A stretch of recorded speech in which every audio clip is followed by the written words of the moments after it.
This thing is long and heavy. It's a cruiser. But going head-to-head with the sexy Texan, British comics Simon Pegg and Nick Frost in Paul. It makes me want to kill myself. Hollywood Dailies starts right now. Hey guys, look at Cars 2.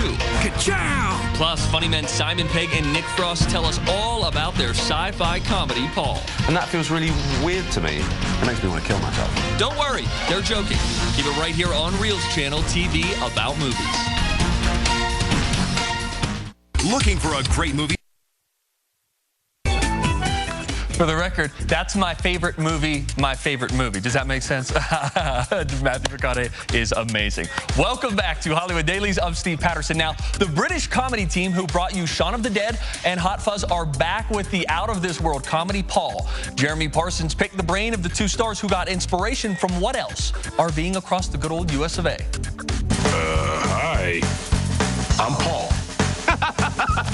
Paul takes us on a ride with two alien-obsessed comic book enthusiasts who discover an actual alien as well as the realities of the small-town American Southwest. You actually did a road trip, right? Oh, God, Yeah, we know a lot about the East and the West Coast, but we didn't really know what was in the middle. We put a lot of what actually happened on that trip into the film, apart from the alien thing. Oh, okay.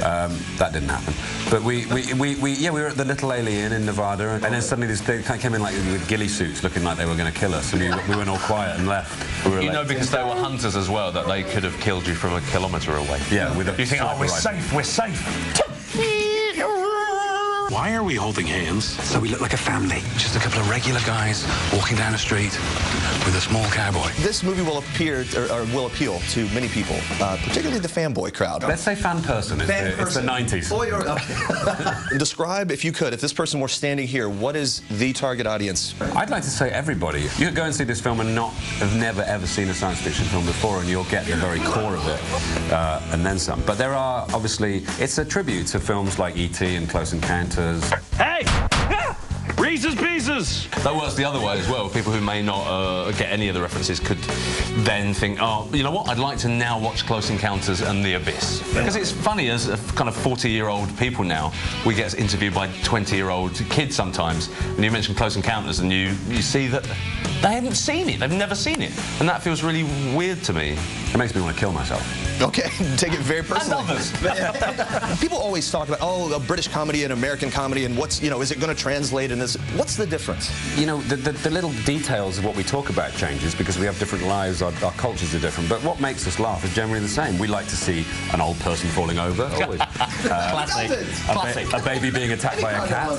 I mean, you know, YouTube is a great example of the fact that we all find a man doing a back somersault and landing on his face hilarious. Now, you may recognize Simon Pegg as Scotty from the new Star Trek movie. And good news, he signed on for the untitled sequel, as have the rest of the star-studded cast, and that's set to release July of next year. Coming up on Hollywood Dailies, from Alice